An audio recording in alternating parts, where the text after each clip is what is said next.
Assalamualaikum warahmatullahi wabarakatuh. Tadi pun, oke, hari ini alhamdulillahirobbilalamin kita balik lagi, ketemu lagi di CTF Connecting the Future bareng sama Terhubung, dan hari ini lagi bareng sama kakak-kakak kakak-kakak dari jurusan Hukum Internasional Fakultas Hukum Universitas Lampung periode 2025. Ya, bener ya? Oke, di sebelah kiri, di kubu kiri, di sebelah kiri ada Karika, ya. Terus di sebelah kanan saya ada Mbak Karen, Kak Karen, Mbak Karen, sis, everything. Oke. Jadi gini Ren. Oke, hari ini kita akan bareng-bareng ngobrol sama kawan-kawan dari Hukum Internasional tentang memetakan masa depan hukum internasional dari cyber, antariksa, hingga perlindungan pekerja migran dan arus transformasi digital. Keren banget. Ini kalian jangan lihat aneh ya, emang biar santai aja loh. Oke. Di kesempatan ini kayak keberatan gak sih temanya ya? Kayak iya dah. Tapi saya percaya kalian kuat ya. Oke. Oke. Tenang aja. Ini bisa tiba-tiba di tengah nanti ini dipotong, ini lanjut sini nih. Oke. Sebelum kita masuk ke topik pembahasan, mungkin masih banyak di sini yang masih awam untuk tahu sebenarnya hukum internasional itu apa sih alasannya ada? Karena kita jarang nemuin di jurusan di universitas. Terus sebenarnya apa sih yang dipelajarin? Kan hukum-hukum juga gitu kan. Terus gimana sih prospeknya untuk profesinya ataupun di dunia kerjanya nanti untuk kedepannya? Mungkin dari Rika bisa menjelaskan? Ya. Jadi dari sudut pandang aku tentang kenapa hukum internasional tuh harus ada gitu. Jadi kalau dari perspektif aku, hukum internasional itu lebih ke kayak kita ya sama membahas kajian hukum, tapi ruang lingkupnya aja yang berbeda gitu. Ruang lingkupnya berbeda. Jadi kalau misalnya kita di Indonesia itu kayak kalau kita dengar hukum di Indonesia berarti kayak bisa pemerintahan atau kekeluargaan segala macam, pidana gitu kan. Tapi kalau di hukum internasional kita lebih berfokus kepada perjanjian-perjanjian seperti konvensi, treaty, agreement. Kalau dari aku segitu aja sih. Untuk apa prospek profesinya, apakah ada profesi khusus atau sebenarnya secara general ya sama semua, cuman beda objeknya aja. Kurang lebih sama ya? Rata-rata Ya. Rata-rata orang kalau dengar hukum internasional prospeknya lebih ke seorang diplomat, konselor, tapi hukum internasional tuh buat prospeknya sendiri bisa kayak jadi akademisi, jadi tenaga pengajar juga sebagai dosen internasional, kemudian juga pengacara internasional yang menangani kasus di luar negeri kayak contohnya tadi Hotman Paris. Hotman Gitu, Paris, ya. karena ada Paris ya. Iya.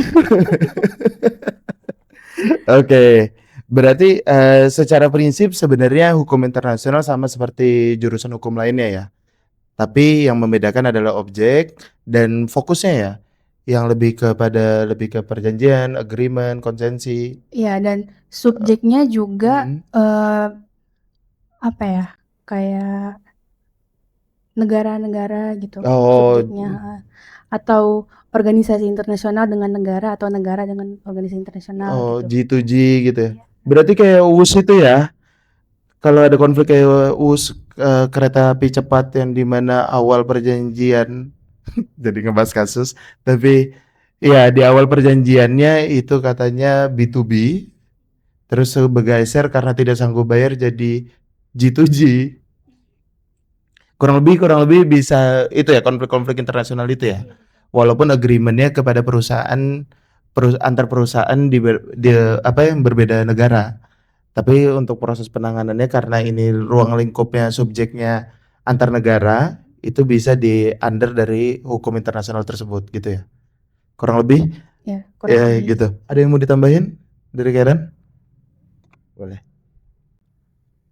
Untuk prospek kerja mungkin tadi ya Kak, sebenarnya kalau misalnya hukum itu sendiri, ilmu hukum itu mau perdata, pidana, atau apapun itu sama aja sebenarnya untuk prospek kerjanya Kak, karena nanti sarjananya tetap sarjana hukum. Tetap SH. Ya benar, SH, bukan sarjana hukum internasional dan sebagainya gitu.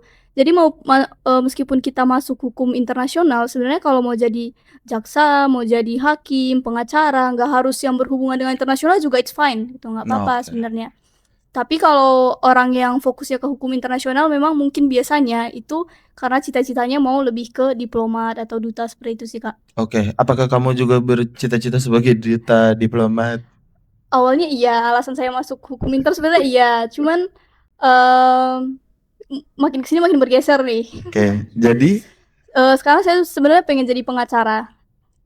jadi lawyer. Iya, lawyer. Asik. Apa yang menjadi pembedanya salah satunya karena biasanya bahasa hukumnya pakai bahasa Inggris gitu, enggak ya? Kenapa itu? Iya, kalau yang ngebedain hukum internasional sama yang lainnya. Lebih ke subjek sama objeknya aja sih Kak. Oke. Secara prinsip sebenarnya sama. Prinsipnya karena kan kita di hukum nasional itu sendiri kan mengadopsi prinsip dari hukum internasional, jadi sebenarnya sama aja. Oke. Oke, menarik. Jadi kalau ada yang ditanyain, bisa kita bilang nggak kalau misalnya kalau orang pada nanya hukum internasional itu belajar tentang apa? Ya secara prinsip ya sama belajar hukum, tapi subjek dan objeknya yang menjadi pembeda. Ya benar. Kurang lebih gitu ya. Benar. Oke, kita akan masuk ke pembahasan topik pertama nih, ya, dimana kita kan di era digital hari ini, kita udah sering, kayaknya semuanya pada pakai medsos ya, dan kayaknya rata-rata nggak cuma punya satu akun ya, di satu medsos, ya. Kawan inner circle gue mah yang di treat, bukan di second. Jangan lu kira gue udah dekat ya kan. Ya, tapi permasalahannya adalah ternyata kayaknya belum banyak yang populer untuk aplikasi media sosial yang dimiliki oleh dari negara kita sendiri, ya kan? Jadi kalau misalnya ada trouble, contoh kita pakai TikTok, Instagram, YouTube, LinkedIn dan lain-lain, itu kan home base pembuatannya ataupun home base perusahaan itu tidak ada di Indonesia, ya kan? Nah, sebenarnya yang kita mau tanyain adalah bagaimana kalau misalnya ada munculnya ancaman seperti perang cyber, terus kejahatan cyber, transnasional, dan pelanggaran data pribadi. Pelanggaran data pribadi sih yang paling pecah, ya kan? Yang menentang kerangka hukum internasional yang ada, yang belum komprehensif dan mengikat. Karena ya subjeknya dua negara yang berbeda, dan kebanyakan negaranya paham ininya beda juga. Yang satu kayaknya yang kayak TikTok, negaranya modelnya negara yang berbeda dengan model negara kita kan. Nah, kira-kira apakah dunia membutuhkan suatu perjanjian cyber internasional menurut pandangan kalian nih? Yang baru dan mengikat dan cukup untuk memperkuat norma-norma volunteer yang existing. Yang untuk jangka panjangnya juga yang pada akhirnya bisa menjaga satu sama lainnya. Walaupun beda paham negaranya nih. Yang satu komunis, yang satu demokrasi, yang satu otoriter dan lain-lain. Nah, menurut kalian gimana tuh? Iya boleh. Oke. Kalau menurut aku sendiri sebenarnya perlu. Cuman memang sampai sekarang itu kan belum ada konvensi ataupun perjanjian internasional yang mengatur tentang cyber itu Kak. Kalau di Uni Eropa itu sebenarnya sudah mulai dibentuk, tapi belum diratifikasi juga ya. Jadi sampai sekarang itu dunia ini belum punya konvensi internasional yang benar-benar mengatur tentang keamanan cyber itu, Kak. Nah, itulah kenapa kayak banyak banget kejahatan cyber yang masih kayak mungkin kayak dark web itu kan sebenarnya harus diatur ya, Kak, karena banyak banget di situ kayak perdagangan manusia dan sebagainya itu. Tapi tantangannya itu seperti yang Kakak bilang tadi karena paham-paham negara itu juga berbeda. Jadi mungkin itu salah satu penyebab kenapa perjanjian tentang cyber itu belum dibuat tuh. Cuman kalau untuk hukum nasional sendiri, kalau di Indonesia sendiri sudah ada tentang Undang-Undang ITE. Nah, cuman kalau untuk antar negara itulah yang masih banyak tantangannya gitu untuk membentuk hukum internasional mengenai cyber itu, Kak. Tapi kalau menurut saya itu memang penting banget. Oke. Itu bagaimana kalau misalnya in case ada orang yang misalnya dirugikan, satu tokoh publik mungkin yang datanya dicuri. Nah, sumbernya sudah diketahui, kita anggap sumbernya sudah diketahui, yaitu bocor dari misalnya TikTok. Oke, proses penanganan hukumnya itu bagaimana? Kalau secara internasional sejauh ini yang saya ketahui itu lebih ke arah hukum privat sih, Kak. Kalau misalnya udah diketahui seperti itu, misalnya Rika dari Thailand nih, terus dia membocorkan data saya dan itu merugikan saya. Sebenarnya saya bisa menggugatnya itu secara keperdataan internasional. Bukan perdata sih, lebih ke hukum privatnya internasional gitu. Karena kalau konvensinya kan belum ada tuh. Jadi saya menggugat secara pribadi aja tuh ke dia. Kalau saya ini merasa dirugikan gitu. Oke. Dan kayaknya jarang ya kita melihat individu ya. Individu melakukan itu, tapi kalau kelompok kayaknya mungkin masih banyak kita bisa lihat ya. Apakah ada contoh individu yang berhasil untuk menggugat dari Indonesia keluar? Sejauh ini sih belum ada yang setahu saya ya. Iya. Karena biasanya yang membocorkan data itu kan we call it hacker gitu kan. Iya. Nah, hacker ini kan biasanya juga datanya itu benar-benar kita nggak tahu tuh siapa, kayak alamatnya di mana, dan bahkan mungkin negaranya kita juga nggak tahu, Kak. Jadi benar-benar sulit untuk menggugat sebenarnya. Oke. Menurut Rika, yang saya suka dari anak-anak hukum ini jawaban terkait isu itu ya berdasarkan preferensinya, ya kan? Menurut Rika gimana? Sebenarnya untuk ranah internasional sendiri itu sudah ada konvensinya, namanya Konvensi Budapest. Jadi konvensi itu awal mulanya buka tanda tangan dari tahun 2001 di Hungaria, kemudian sudah mulai diterapkan pada tahun 2004, tepatnya pada tanggal 1 Juli. Ini dalam konteks cyber, keamanan cyber. Iya, keamanan cyber. Jadi konvensi itu mengatur tentang perlindungan dari kejahatan cyber ini. Tapi sayangnya Indonesia tidak meratifikasi konvensi tersebut atau tidak menandatangani konvensi tersebut. Jadi kita berpaku pada UU ITE yang kita punya sekarang itu. Oke, kalau kita anggaplah Indonesia kemarin belum ikut, bagaimana kalau hari ini mau ikut? Kalau hari ini mau ikut bisa, Oke. tapi bukan di Konvensi Budapest. Jadi tanggal 25 Oktober kemarin 2025 tahun ini PBB itu membuka yang namanya pembukaan tanda tangan di United Nations Cybercrime UNCC, dan itu diselenggarakan di Hanoi, Vietnam. Kalaupun Indonesia mau meratifikasi dan menandatangani perjanjian tersebut bisa, jadi ada kesempatannya, tapi ya kembali lagi ke Indonesianya apakah mau meratifikasi atau hanya ingin berpaku pada hukum nasional yang kita punya, ya Undang-Undang ITE tadi. Oke, ini jadi menarik ya menurut saya. Berarti di satu sisi kalian juga harus relevan dengan hukum negara kita, itu satu hal. Dan di satu sisi juga kalian harus aware sama kondisi geopolitik malah yang ada di luar negeri ataupun di luar dari negara kita yang akan berimplikasi kepada negara kita juga. Ya, kurang lebih gitu. Nah, tapi bagaimana cara kita untuk bisa stay relevan untuk di sebelah situ, ya kan? Karena dengan sekarang di era digital nih, di mana apakah keterampilan digital dulu nih yang perlu kita yang kita perlu pelajari dulu, ataupun keterampilan digital dulu yang kita lebih tekankan dibanding kemampuan hukumnya untuk bisa beradaptasi dengan tantangan zaman hari ini. Menurut Riko gimana? Kalau dari sudut pandang aku ya, sebagai mahasiswa, itu lebih ke Indonesia kan punya bagian yang namanya Kominfo. Ya. Nah, itu menurut saya jadi tanggung jawab Kominfo terhadap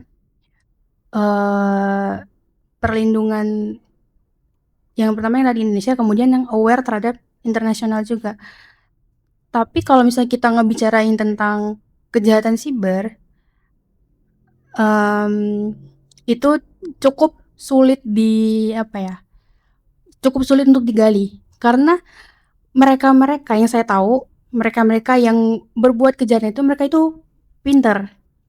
Iya. Dengan kata lain maksudnya tidak bisa menghilangkan jejak dan bisa mengendalikan dari jarak jauh gitu.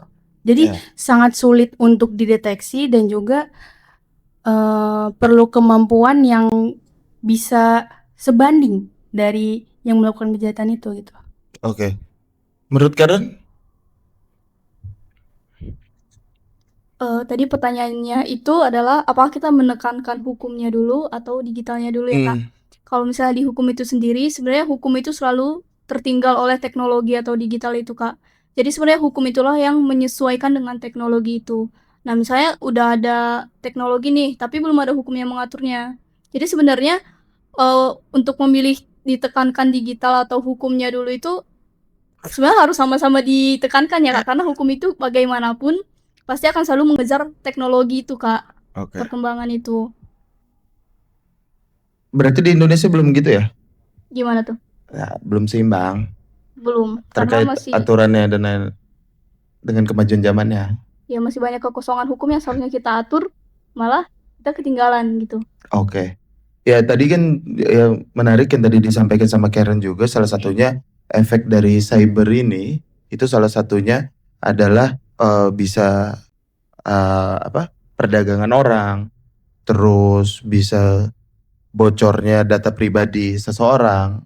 Nah, ngomongin soal perdagangan orang, ini kan tidak lepas juga dengan ya kita akhir-akhir ini mungkin tahun 2 tahun terakhir ataupun 5 tahun terakhir sering dengar pada ke Kamboja nih. Ya kan? Pada ngapain sih?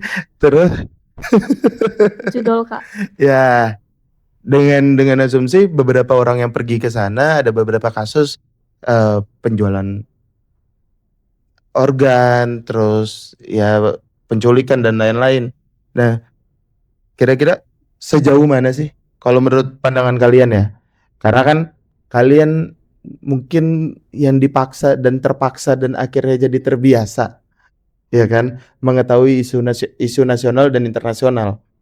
Di mana sejauh mana mekanisme HAM internasional dan lokal kita yang benar-benar efektif dalam memberikan keadilan yang konkret bagi konteksnya ya TKI lah, karena kan mereka ke Kamboja awalnya ya mau kerja, kebanyakan inkes ya kasusnya ya, tapi ternyata tidak sesuai pas sudah sampai di Kambojanya.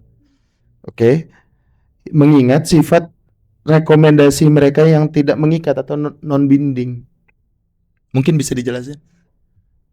Iya, untuk perdagangan orang ya Kak. Kalau di hukum internasional itu ada prinsip yang disebut jus cogens. Jus cogens itu sendiri adalah prinsip yang tidak ada negara manapun dengan alasan apapun itu tidak boleh melanggar jus cogens itu. Nah, salah satunya itu adalah prinsip humanity. Ini kan perdagangan orangnya, apalagi kayak sambil hampir kayak menjual organnya gitu-gitu. Kerja paksa. Iya, kerja paksa dan mungkin scamming juga ya Kak. Itu sebenarnya sudah melanggar dari jus cogens ini sendiri. Jadi untuk hukum internasional yang mengaturnya itu sendiri ada di hukum imigran atau disebut dengan DUHAM. Itu ada konvensi mengenai imigran yang memberikan hak-hak setiap individu untuk bekerja di negara lain dan itu dilindungi oleh hukum internasional gitu. Untuk misalnya kayak kasus Kamboja itu sendiri, mungkin sampai sekarang belum ada tindakan hukum internasional ya Kak yang melakukan tindakan gitu atau mengambil kontribusi untuk menghentikan itu, atau mungkin ada tapi belum efektif gitu Kak. Sejauh ini saya ngelihatnya belum ada hukum internasional yang benar-benar, bukan hukum internasional ya sih, aktor-aktor internasional ini nih belum bergerak ataupun berkontribusi untuk menghentikan kejadian yang ada di Kamboja itu Kak. Oke. Tapi bisa nggak kita bilang kalau misalnya salah satu penyebab dari kasus pelanggaran hukum sebenarnya secara general ya, nggak harus internasional ataupun nasional, tapi salah satu penyebabnya adalah dari keberpihakan political will dari seorang pemimpinnya, di mana saat seorang pemimpin ataupun kepala daerah, kepala negara concern sama kasus seperti itu, pada akhirnya kan segala daya dan upaya perangkat suatu negara itu tertuju kepada situ. Nah, kira-kira menurut kalian, pandangan kalian ya, terkait gimana sih penanganan kasus yang sudah sering kita lakukan, yang dicontohkan adalah kontribut, apa sih prestasi ataupun apa sih yang pernah dilakukan oleh Indonesia selain Pak Prabowo kemarin, jujur, tapi tapi dalam konteks hukum internasional. Kira-kira ada nggak sih kasus yang kita pernah kok menangin kasus ataupun kita pernah kok dilihat karena kita berjuang dan menang gitu loh. Untuk kasusnya sendiri tuh ada Kak yang baru-baru ini kasus tambang nikel. Itu Oke. kan Uni Eropa itu, which is banyak tuh negara-negara di Uni Eropa itu kan yang merasa dirugikan kalau Indonesia ini menghentikan pasokan nikelnya ke negara mereka. Nah itu Uni Eropa itu menggugat Indonesia ke badan yang disebut WTO, itu Badan Perdagangan Internasional. Nah di situ karena Indonesia digugat tahun 2024 kalau tidak salah, itu akhirnya Indonesia memenangkan gugatan tersebut. Jadi sebenarnya negara berkembang seperti Indonesia itu bisa saja memenangkan sebuah gugatan melawan Uni Eropa yang itu adalah organisasi internasional yang negara itu cukup kuat ya Kak. Untuk hukum internasional itu sebenarnya kalau menurut saya itu balance ya, nggak berpihak kemana-mana. Cuman masalahnya memang hukum internasional itu lebih banyak dibentuk oleh negara-negara yang kuat. Misalnya seperti Amerika Serikat tuh kan.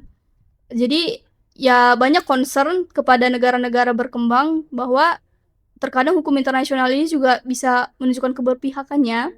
Tapi dalam beberapa kasus atau banyak kasus juga sebenarnya ya tidak 100% kita tidak bisa mengharapkan hukum internasional itu sebagai ya sandaran kita lah negara berkembang gitu Kak. Oke, menarik. Menurut Rika gimana?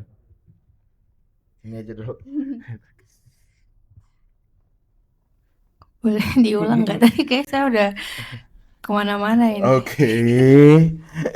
Ya, bisa kasih contoh nggak, misalnya case ataupun kasus yang dimana Indonesia jadi pemeran utamanya gitu loh. Bahwasannya kita kan dengan embel-embel internasional ini kadang-kadang kita berpikirnya akan sulit, ribet dan lain-lain. Tapi kenyataannya kita di muka dunia ataupun saat kita bersengketa, kalau nggak salah bahasanya, bersengketa di meja hijau itu, oh ternyata Indonesia bisa. Tadi yang disampaikan Karen, ya dengan kita negara berkembang juga bisa ngelawan organisasi internasional dan Uni Eropa, bisa tidak sesuai dengan ekspektasi lah mereka menggugat kemarin gitu. Mungkin ada nggak sih contoh ataupun kasus di mana ternyata dengan hukum internasional ataupun dari orang-orang Indonesia bisa untuk menangin kasus ataupun bisa untuk nunjukin kebesarannya gitu. Sejujurnya kalau dari saya ya, saya nggak begitu aware terhadap gimana Indonesia terhadap kasus Indonesia sendiri dengan negara lain gitu. Tapi sebelumnya tadi yang mengenai tentang scamming di Kamboja tadi, saya rasa ranahnya tuh bukan untuk bekerja aja, tapi ada juga kayak beasiswa Oke. beasiswa yang eh apa ya, embel-embel ternyata scamming juga gitu. Sekarang udah jadi nggak cuma kerja aja, tapi sekarang beasiswa tuh juga sekarang udah ada kayak bentuk penipuannya gitu. Oke. Jadi memang menjadi apa ya? Lebih tricky ya untuk yang iya karena banyak banget implikasinya bukan cuma perdagangan orang, kerja paksa, penyitaan paspor, kekerasan fisik, psikologis, upah tidak dibayar dengan iming-iming janji-janji manis, gajinya di atas rata-rata, terus nanti akan tinggal di sini, kehidupannya segini dan lain-lain lah. Kan ini niscayaan itu ya. Nah, tapi menurut kalian berdasarkan studi kasus apa yang kalian telah pelajarin, banyak nggak sih kalian pakai studi kasus konflik internasional, tapi yang sebenarnya itu bisa kita pakai tuh bahwasannya bisa jadi bahan referensi untuk di Indonesia sehingga bisa mengantisipasi biar sengketa-sengketa yang dilakukan oleh negara-negara yang berkonflik itu tidak perlu kita rasakan gitu. Ada nggak sih masalah-masalah yang hari ini itu ataupun beberapa studi kasus yang kamu gunain lah konflik negara apa yang paling paling pecah dan yang menang nggak ketebak gitu. Misalnya Amerika yang menggugat, misalnya menggugat Papua Nugini gitu. Yang menang Papua Nugini gitu. Ya siapa tahu ada opportunity-nya.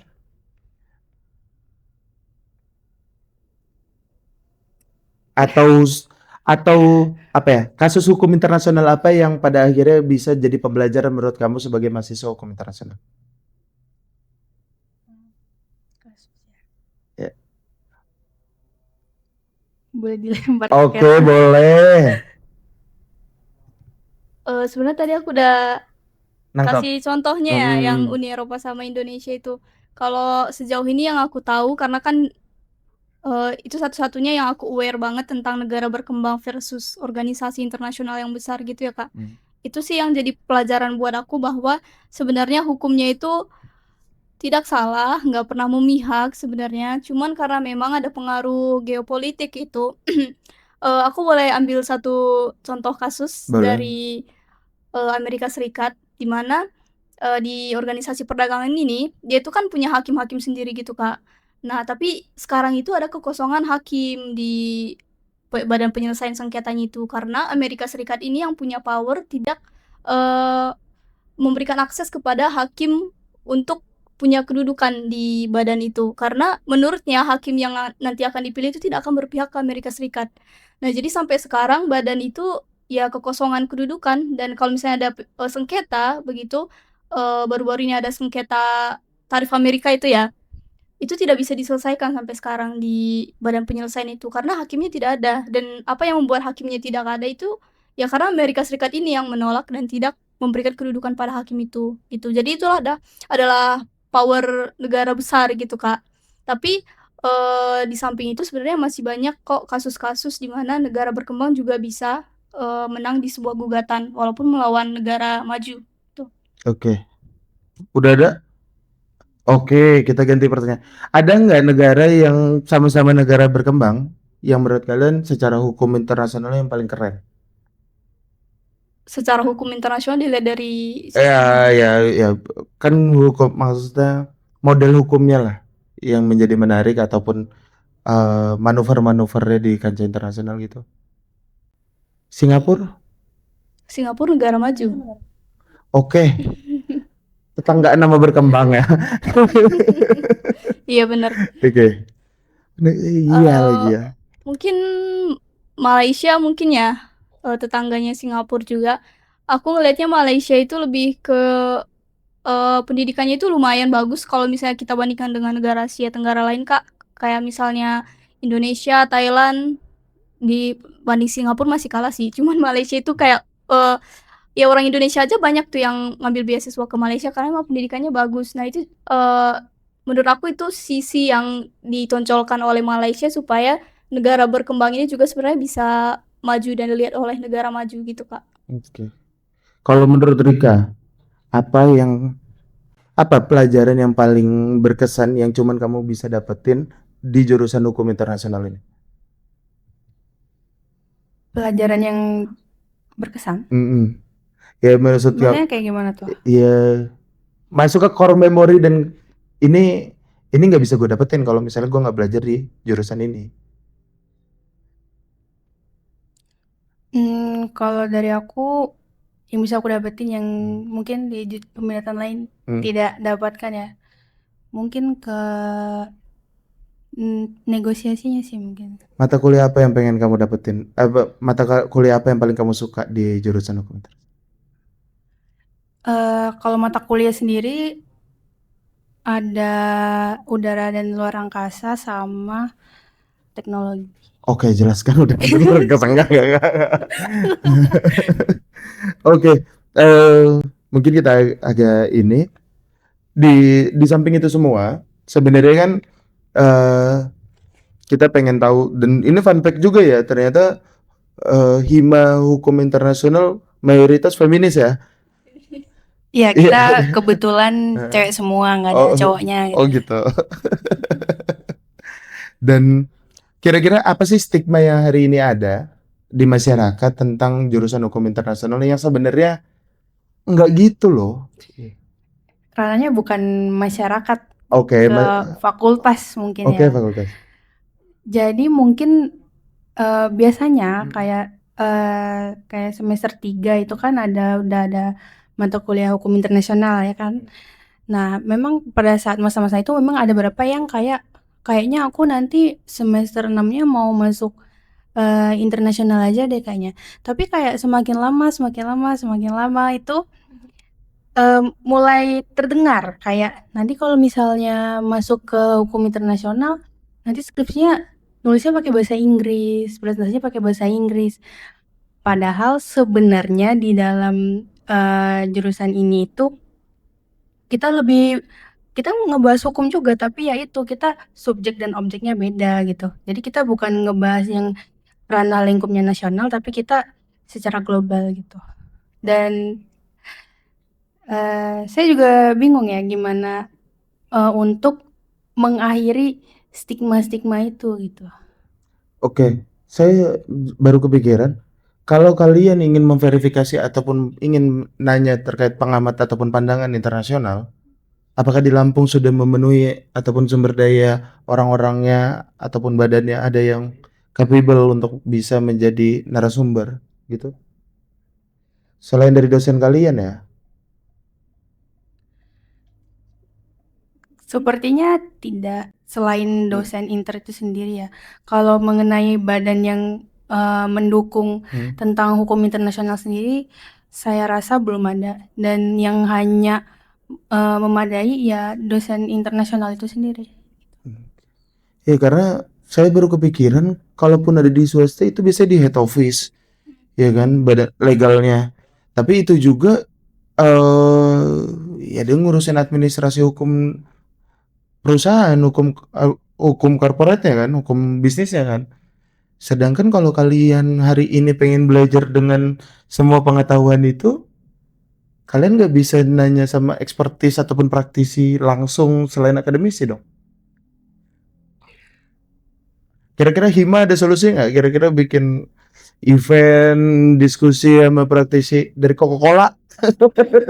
Legal nih, tim legalnya Coca-Cola gitu ya, multinasional. Kayaknya Ya. kalau badan praktisi yang ngebahas tentang isu hukum internasional memang belum ada, tapi saya pikir kayaknya untuk yang di ranah bidang lain terkait internasional ada, itu tentang bahasa. Oke. Nah, contoh lembaga yang itu mungkin yang ada di kampus bisa seperti UPT Bahasa Unila, itu bisa. Oke. Mungkin kayak apa NGO internasional kayak Greenpeace ataupun apa itu bisa menjadi salah satu ya karena kan mereka pasti dekat ya sama konteks hukum dan lain-lain. Oke. Jadi menarik, tapi kayaknya kita perlu ngobrol banyak dulu ini mah. Ya. Sengaja kenapa kita nggak bukan nggak mau panjang-panjang, tapi pada akhirnya ini semua kita bikin untuk jadi bridging. Oke, yang nanti ke depannya kawan-kawan semua, kalian berdua deh, kawan-kawan kesannya banyak banget.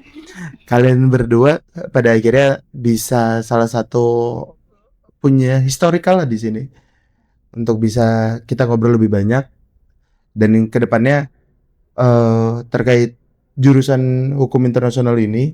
Semoga cepat lulus. Amin. Dan semoga pada akhirnya drama-drama ini, banyak dramanya ya nggak sih kuliah di hukum internasional? Nggak ada drama ya? Ada sih, tapi nggak disorot aja. Oh, short movie karena harus bahasa Inggris, drama nggak boleh. Oke. Nah, tapi kan kesempatan yang kalian hari ini miliki bisa berkuliah, terus kebetulan alhamdulillahnya dan syukurnya kalian masuk ke dalam jurusan hukum internasional, terus menjadi tahu, menjadi punya informasi, menjadi punya pengetahuan.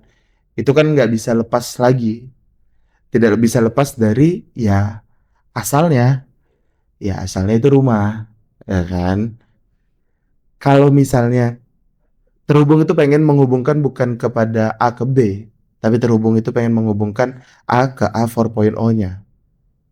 Oke, kalau kira-kira nanti di masa depan Rika umur 30 tahun, belum kan? Belum. Belum. Belum ya? Oke, Rika di umur 30 tahun, pada akhirnya kan pasti ke orang tua kan.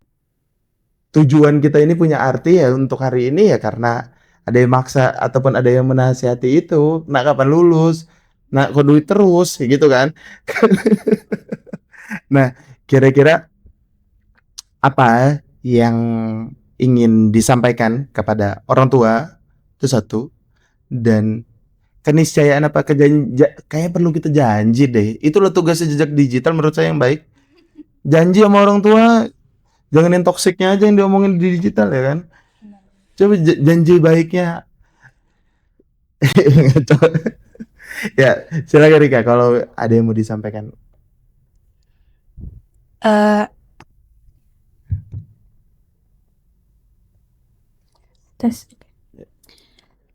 Kalau dari aku buat Umi Abi, manggilnya Umi Abi di rumah. Sama. Oh iya. Punya aku. Buat Umi Abi, mungkin saya salut sama mereka gitu karena memang dari saya sekolah mereka itu mengingatkan saya bahwa saya untuk terus belajar, kemudian juga memfasilitasi. Jadi zaman sekolah itu memang dari Senin sampai Minggu itu lesnya full gitu-gitu. Jadi pertama saya sangat bersyukur pada Umi Abi saya bahwasanya sudah memfasilitasi, kemudian sudah memberikan arahan karena sebelumnya mereka pernah bilang gini Kak. Jadi waktu di zaman mereka itu orang tua mereka itu atau kakek nenek saya itu tidak mengarahkan setelah SMA ini mau kuliah apa atau mau kerja atau apa, nggak ada. Jadi benar-benar mereka itu sendiri nentuin sendiri atau enggak ikut-ikut temen gitu. Contohnya tuh kayak saya. Ketika dia lulus SMA, dia kuliah di Unsri jurusan teknik mesin. Teknik mesin, lulus, kemudian kerja di kalau nggak salah industri kelapa sawit. Tapi ternyata dia merasa kalau ini tuh bukan passion dia. Ini bukan yang kerjaan yang dia mau. Akhirnya dia banting setir jadi kerja di bank. Dan juga sejak saat itulah dia menempuh S2, S3-nya itu di jurusan ekonomi. Jadi benar-benar banting setir lah ya istilahnya itu. Nah, maka dari itu agar tidak mengulangi kesalahan yang sama, jadi mereka itu nerapin ke saya bahwa dari sebelum lulus SMA itu sudah harus bisa nentuin kamu mau kemana, kamu mau jadi apa gitu. Dan saya sangat bersyukur karena orang tua saya itu ternyata baru kerasa loh yang mereka omong itu, karena saat itu saya mikirnya kayak ya udah sih nanti jalan sendiri juga, ngalir sendiri juga gitu. Tapi ternyata memang sudah dari sekarang harus aware tentang kita tuh kayak 5 sampai 10, 20 tahun ke depan tuh mau jadi apa. Jadi terima kasih buat Umi dan Abi yang sudah mengarahkan, membuka pikiran, dan juga sampai saya bisa masuk ke hukum internasional ini juga berkat mereka gitu. Oke, janji ya untuk mama bapak, aku manggilnya mama bapak. Nah, kalau orang tua aku sendiri tuh nggak pernah maksa atau mungkin ngarahin juga kayak nggak yang kayak, "Oh kamu harus kuliah," atau sebagainya gitu. Jadi dari kecil aku cuman ngelakuin apa yang aku mau gitu. Ya karena aku pengen sekolah, kuliah, tapi orang tua aku itu selalu mendukung gitu. Kayak dan mereka juga nggak pernah yang mengeluh, "Kok Kak, kamu uang terus?" gitu atau, "Kapan lulusnya?" Nggak pernah. Jadi karena, orang tua aku ngeliat orang tua aku juga kayak semangat kuliahin aku gitu. Jadi, ya tanpa harus ngomong juga aku semangat sendiri gitu untuk ya berkuliah dan mungkin cepet lulus gitu, biar nggak beban keluarga terus ya. Jadi, mungkin kalau 10 tahun lagi aku, ya pastinya janjilah ya untuk orang tua bahwa kita pengen jadi sukses dan kalau bisa, orang tua aku tuh kebetulan satu PNS sudah pensiun dan satunya masih bekerja. Kalau 10 tahun lagi mungkin kalau misalnya aku sudah sukses, orang tua aku tuh kayak nggak usah kerja lagilah biar, eee, aku aja gitu dan mungkin anak-anaknya yang lain juga. Ya, aku bersyukur sih karena orang tua aku nggak pernah memaksa ataupun, mmm, ngebuat aku harus ada di jalan yang aku nggak mau gitu. Jadi sampai hari ini ya memang semuanya keinginan aku dan orang tua aku selalu support, jadi aku bersyukur untuk itu dan aku mau berjanji untuk orang tua aku kalau, pastinya semua yang mereka kasih ke aku pasti akan aku balikin dengan cara yang berbeda gitu. Oke, quarter life ya. Oke, ya, ya pada akhirnya tidak perlu janji pun orang tua nggak pernah minta. Tapi pada akhirnya semua ini menjadi penting karena terbatas. Semua ada waktunya, ya kan? Makanya besar harapannya adalah tadi salah satu yang tadi ngobrol sama Gunawan dari jurusan perpustakaan. Kalau kalian ingin membanggakan bukan nanti, tapi dari hari ini. Karena kita nggak tahu sampai kapan bisa untuk mencoba. Karena pada akhirnya ya, tinggal ada penyesalan kalau tidak ada waktunya, ya. Dan terima kasih untuk kalian berdua, Karen, kawan-kawan perantau, ya, sobat-sobat, sobat-sobat antek-antek asing ini kalau kata Pak Bro. Tapi dari ini ya luar negeri ya. Yang gubernurnya bukan Yai, iya kan? Kamu gubernurnya Bobby? Iya. Oh iya juga. Enggak gubernur di Medan, Bobby ya? Oh bisa geser APBD di sana ya. Nah, kenal kasus kok nggak itu? Kok KPK nggak berani manggil? Nah, kira-kira Rika, Herman Darussalam, ya, aduh. Oke, terima kasih untuk kalian berdua.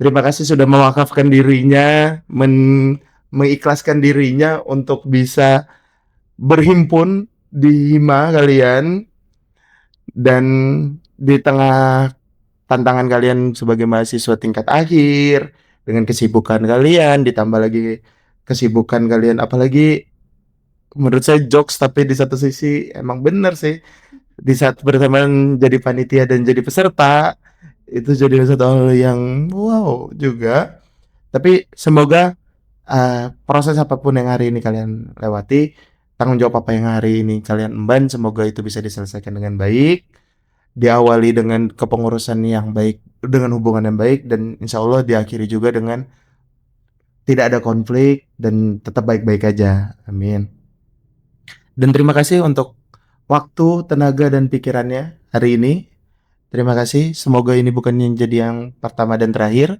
semoga ada lanjutannya lagi ya dan terlepas kalian nanti semoga nanti demisioner dengan lancar ya dan apa yang ingin diperbaiki semoga bisa diperbaiki.